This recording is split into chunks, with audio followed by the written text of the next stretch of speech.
fevereiro 11, Mateus 26, de 20 a 54. Aqui Jesus está celebrando a ceia de Páscoa, que nós conhecemos como última ceia. Ele está com os seus discípulos, seus alunos, os talmidim. Ele deveria estar com a família, com a mãe e os irmãos. Mas, conforme ele mesmo disse, e aqui ele está provando que ele fazia o que ele falava, a família dele, a mãe dele e os irmãos dele eram quem seguisse Deus, quem praticasse as palavras que ele havia dito. Então, a família dele, com quem ele passou essa última Seder de Pessah, foram os seus alunos, os seus discípulos. Muito bem, eu vou tentar mostrar como é essa cerimônia, mais ou menos, só para a gente ter uma ideia. Aqui tem um livro, a Haggadah, não sei se dá para ver. Os espias estão carregando as uvas que trouxeram da Terra Prometida. E dele tem toda a explicação do cerimonial. Foi daqui que eu tirei, tá? Aqui, ó. A explicação. E aqui embaixo atravessa com os alimentos simbólicos. Então vamos falar aqui agora. Bom, a primeira coisa que tem que ter são velas. As velas simbolizam a luz. Velas com castiçais. Depois tem que ter a matzá, que são os pães asmos, aquele pão quadradinho que não tem gosto de nada.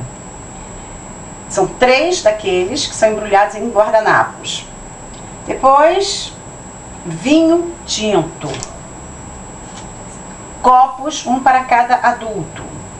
E a taça de Eliarro, que simboliza a chegada do Messias. Porque Malaquias tinha dito que antes do Messias chegar virá Elias, e Eliarro. Então, a taça dele está lá na ceia também. Água e sal, onde vai ser molhado o salsão. Quiará, que é aquela bandeja onde ficam os alimentos simbólicos, que são o zeroá, a coxa de galinha, que representa o carneiro, obviamente. Metzá, que é o ovo cozido. O ovo representa a vida, porque não tem ponta, não tem fim nem começo. É redondinho. Maror, o maror. Ervas amargas, que são o almeirão ou alface romana, que simboliza a amargura da vida da escravidão no Egito. A haroset, que é uma massa feita com nozes, maçãs e passas, que imita o barro, simboliza o barro, a argamassa dos tijolos que os filhos de Israel trabalhavam como escravos fazendo tijolos. Aquilo representa aquela massa. Carpaz, que é o salsão sem tempero, que representa o trabalho árduo do povo. Hatzeret, que são as folhas amargas. Bom, aí vem. Primeiro acendem-se as velas, que é a luz. Deus é luz e o Messias também é a luz.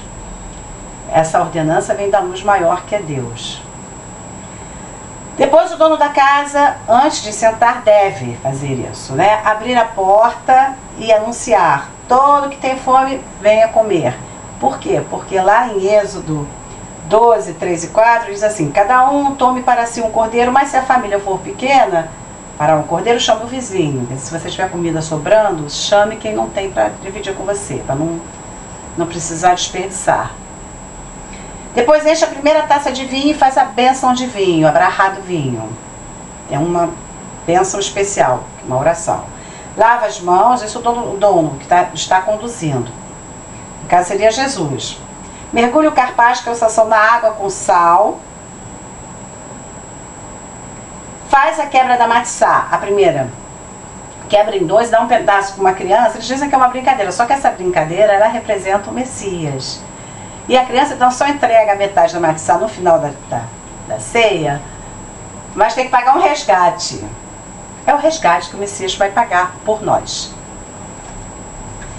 Aí começa o Magid, que é o relato, né? Coloca tudo, explica o que é que aconteceu. Aí coloca-se a bandeja, que hará com os alimentos simbólicos no meio da mesa. Aí tira os guardanapos das duas matzot, as matzá, né, o pão, estavam cobertos, descobrem, né? Enche a segunda taça de vinho e canta-se um halel, um louvor. Um louvor falando: este ano somos escravos, mas no próximo ano seremos livres. Eles cantam esse louvor ainda hoje. Eles não são mais escravos. Por que será que eles cantam esse louvor? Porque existe ainda uma escravidão que eles precisam ser libertos. Eles não, nós. Nós, filhos de Deus. Existe ainda uma escravidão, além daquela do Egito.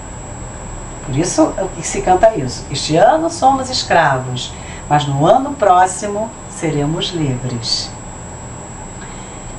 Enche-se as demais taças de vinho, tantas quantas forem os adultos. Aí vem a Hortzá, quando todos lavam as mãos e oram. Nova brahá de pão, a Motzi, quando pegam um pedaço de pão e oram, cada um, né? E aí, após comer a matzá, pegam as ervas amargas e fazem uma espécie de sanduíche com essa matzá. E molha, né, mergulha, vamos dizer assim, naquela pasta que simboliza o barro. Aí vem uma nova oração e acaba a refeição. A refeição tem que acabar antes da meia-noite, que é quando a criança vai trazer a outra matzá, um pedaço da matzá, para o resgate. Isso tudo tem, conforme a Haggadah. Depois da refeição não se come mais nada, toma-se apenas o vinho. Ou seja, é uma coisa cheia de ritual. Por isso que Jesus falou: vai lá, prepara para mim, porque eles têm que deixar tudo preparado. Todas aquelas coisas têm que ser preparadas antecipadamente. Bom, agora vamos chegar na ceia de Páscoa com Jesus e os discípulos. Enquanto eles estão comendo, Jesus fala assim: um de vocês vai me trair. Que revelação no meio de uma ceia de Páscoa. Tristes, cada um deles pergunta: sou eu? Cada um vai e pergunta para ele. Ele fala assim: o que molhar o seu matzá, a haroset, comigo, é que vai me trair. Mergulhar, né? Pão naquela massa. O filho do homem vai morrer exatamente como a Tanar previu, como está previsto nas escrituras hebraicas.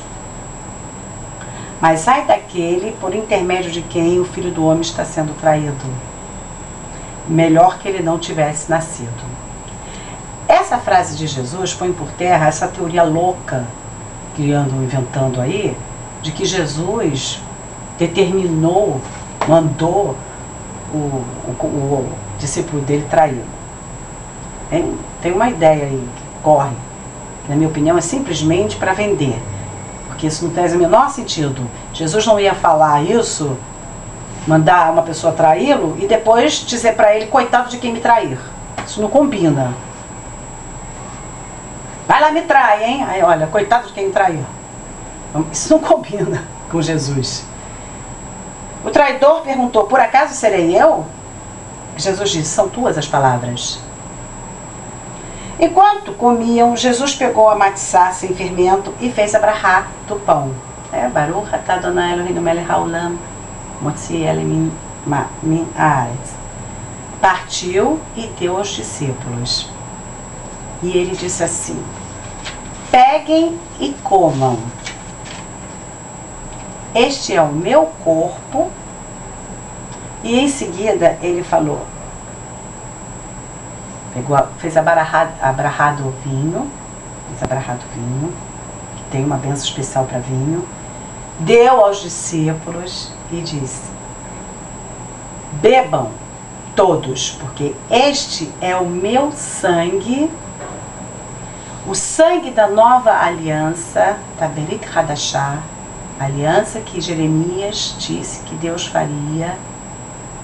Deus falou através de Jeremias que faria uma nova aliança, agora no coração, não mais em tábuas de pedra, mas nas tábuas do coração. Jeremias 31:31.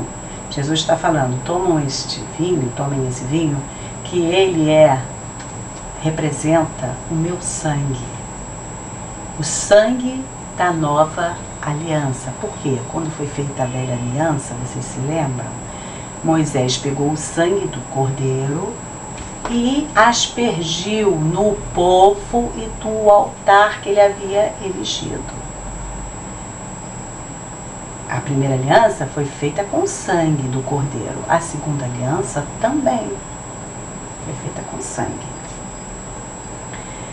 O sangue do novo pacto derramado por muitos para expiação dos pecados. Jesus aqui, ele está unindo a cerimônia de Pêssar, toda a simbologia que ela tinha de libertação, inclusive acontecendo na Páscoa, né, a morte dele, com aqueles rituais do sacrifício que eram realizados no tabernáculo e depois no templo. Todo aquele ritual que tinha que tirar o sangue e queimar a oferta, e depois os sacerdotes comiam a oferta. Ele seria a oferta. E ali os 12 estavam representando os sacerdotes comendo a oferta. A oferta que seria oferecida a Deus. O sacrifício para expiação de pecados de muitos. Detalhe, de muitos não é de todos. De muitos. Por quê? Porque não são todos que aceitam. Não são todos os escolhidos. Depois Jesus fala assim: não beberei mais do fruto da videira até que chegue aquele determinado dia, quando eu hei de beber com vocês um novo vinho. Um novo vinho, uma nova vida. O vinho representa a vida também. No reino do meu Pai. Depois eles cantaram um Halel, né, um salmo de louvor. E aí Jesus falou: esta noite todos vocês vão perder a fé em mim, como está escrito na Tanar, nas escrituras hebraicas, no Velho Testamento. Zacarias 13:7. Golpeie o pastor e as ovelhas vão se espalhar. Mas depois da minha ressurreição, eu vou à frente de vocês na Galileia. Simão Pedro, sempre impulsivo, disse assim: ah, Senhor, ainda que todos fujam, eu vou ficar do teu lado. Jesus falou: Simão Pedro, esta noite, antes que o galo cante, tu me negarás 3 vezes. Dirás 3 vezes que não me conheces. Era como se fosse uma traição, né? Como que você vai dizer que não conhece a pessoa? Está o dia inteiro andando com a pessoa? E todos os discípulos disseram o mesmo. Todos disseram que não iam fugir não, que iam morrer com ele. Acabada a ceia de Pêssar, Jesus foi com os discípulos para um local ao pé dos Montes das Oliveiras, chamado... Monte das Oliveiras chama Har Hazeitim. Talvez acho que daí vem o nome de azeite, né? Har Hazeitim.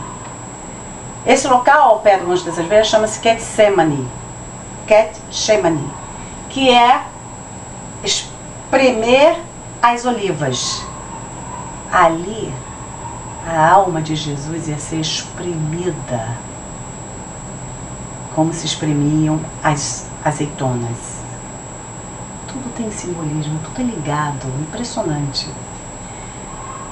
Jesus disse aos seus alunos: esperem aqui que eu vou orar ali. Mas ele levou Simão, Yohanan e Yaakov com ele. Pedro, João e Tiago. Eram os 3 que ele tinha mais afinidade. E Jesus disse a eles: minha alma, disse que está triste até a morte.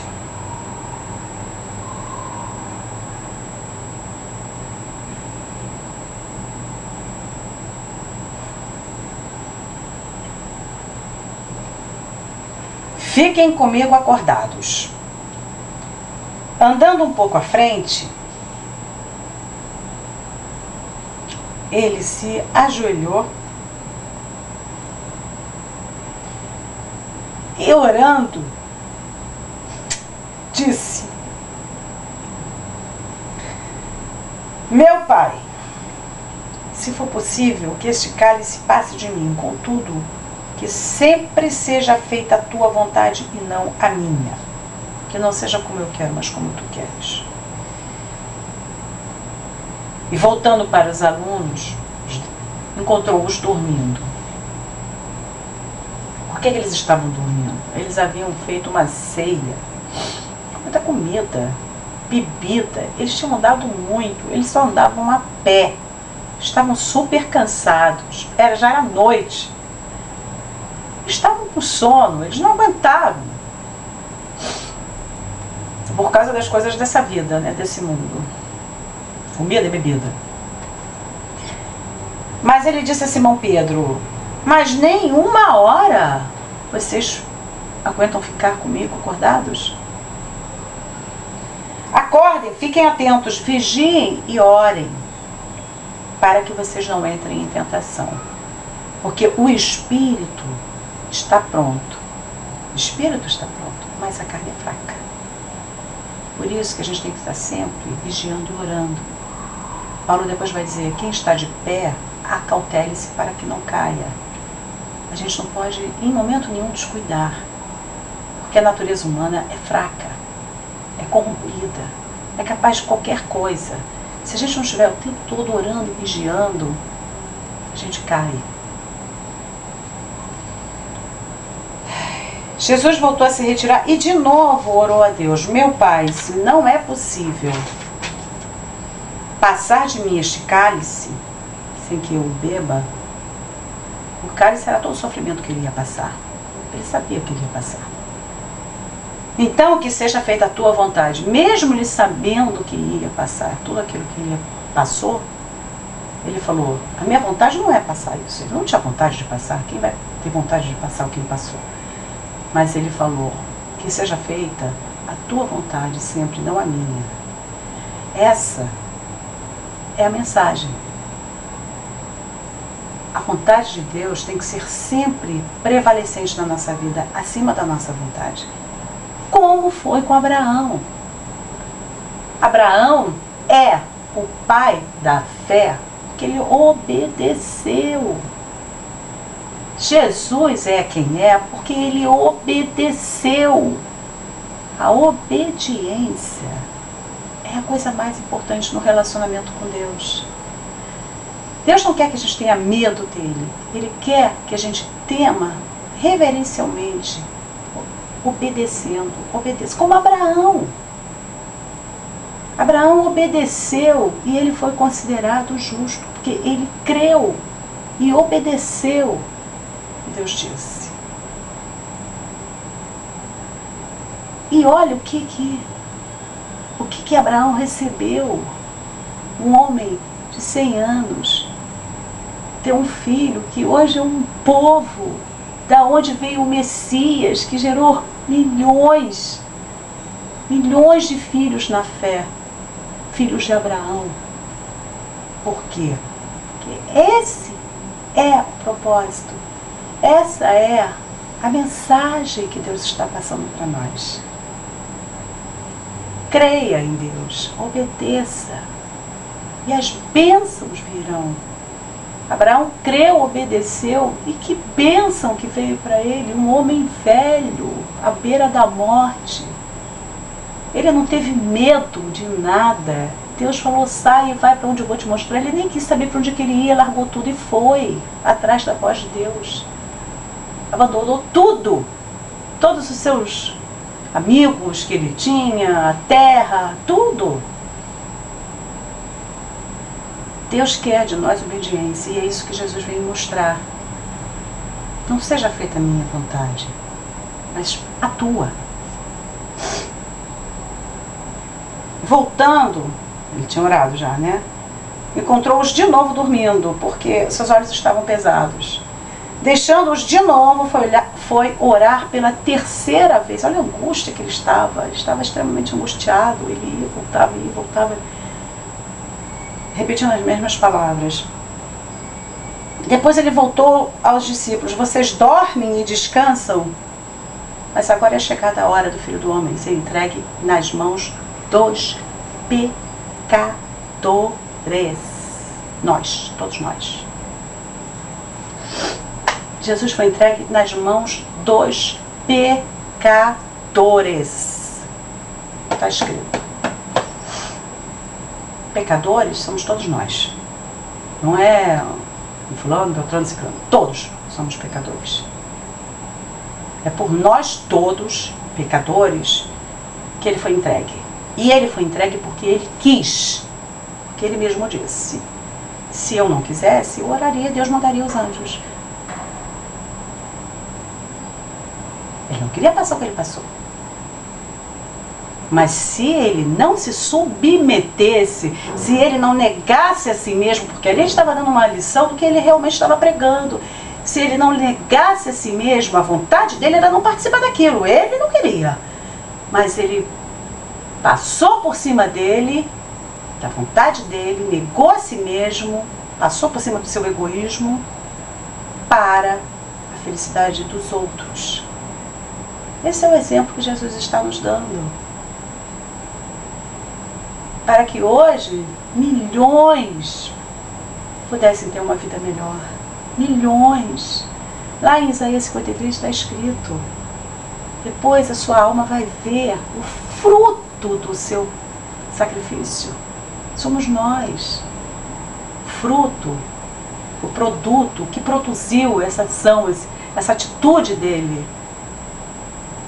Não é possível uma pessoa ver, ter consciência de tudo que Jesus fez e não admirá-lo. É impossível. E não amar a Deus por ter feito isso. Não é possível.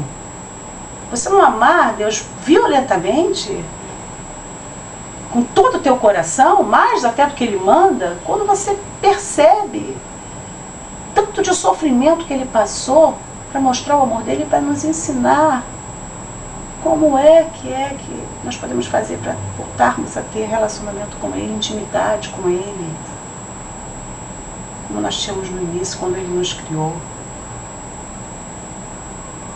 Por isso que se chama paixão de Cristo. É uma paixão, é aquele amor que vai às últimas consequências, que passa por cima de si próprio, de todos os seus próprios interesses em favor do outro. Isso é que é a paixão verdadeira, é a paixão de Cristo, do Messias.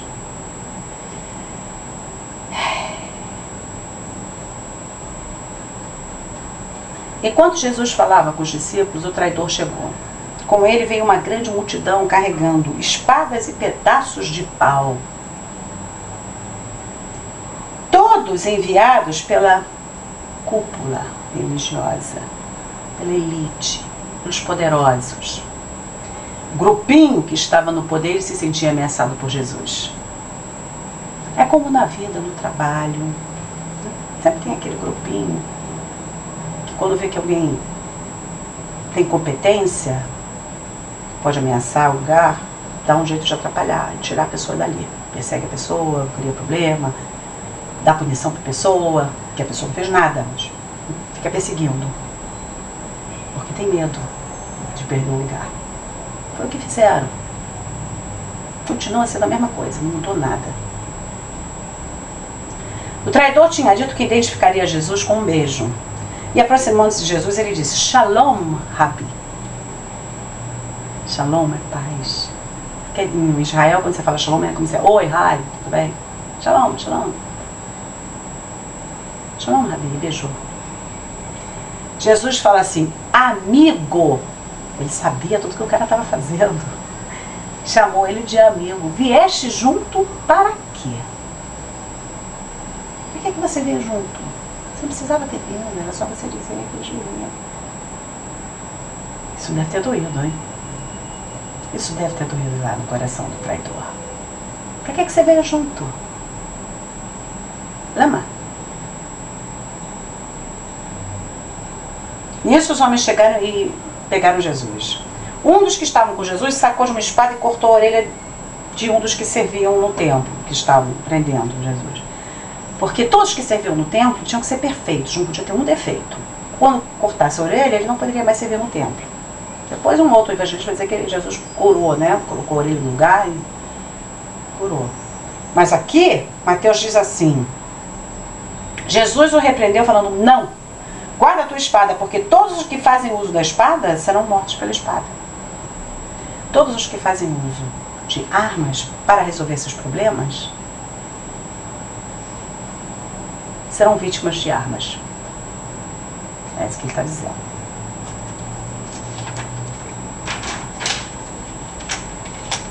Aí ele diz: você não sabe que se eu quisesse, eu pediria a meu pai e ele mandaria instantaneamente mais de 12 legiões de anjos para me ajudar? Se ele quisesse, ele faria isso. Uma legião tinha de 3.000 a 6.000 homens. Ele poderia fazer isso tranquilamente. Mas se eu fizesse isso, como se cumpririam as Escrituras? Como é que o plano de Deus aconteceria? Não aconteceria. Como é que nós seríamos salvos? Não seríamos. Ele sabia tudo que ele tinha que passar, porque estava escrito que ele ia passar tudo aquilo. E se ele tomasse decisão, como às vezes a gente pode até tomar uma decisão e não fazer o que Deus determinou para a gente fazer. Não quero. Se bem que é meio difícil não querer, né? Porque Deus dá um jeito, faz a pessoa querer. Mas como é que aconteceria o plano de salvação de Deus? Como as Escrituras se cumpririam? E ele se dirigiu então à multidão, Jesus, e falou: vocês vieram me prender com espadas e pedaços de pau, como se faz para prender um bandido? Todos os dias eu estava no templo ensinando. Torá é instrução, ensinamento. Rabino é professor, mestre. E vocês não me prenderam. Está todo dia lá ensinando no templo. Podiam ensinar no templo. Ninguém prendeu ele, porque tinha medo, obviamente, né, do povo. Mas tudo aconteceu para que as profecias que foram escritas pelos profetas se cumprissem. Então todos os alunos o deixaram e fugiram.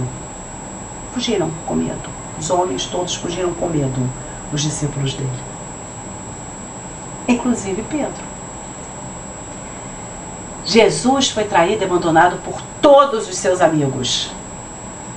Quem foi traído sabe o que ele sentiu. E por isso ele tem condições de entender quando nós oramos a ele e pedimos que nos socorra quando nós somos traídos. Ele entende perfeitamente, ele foi traído por todos. E mesmo assim, ele deu a sua vida por nós. Isso é que é amor. Isso é que é amor.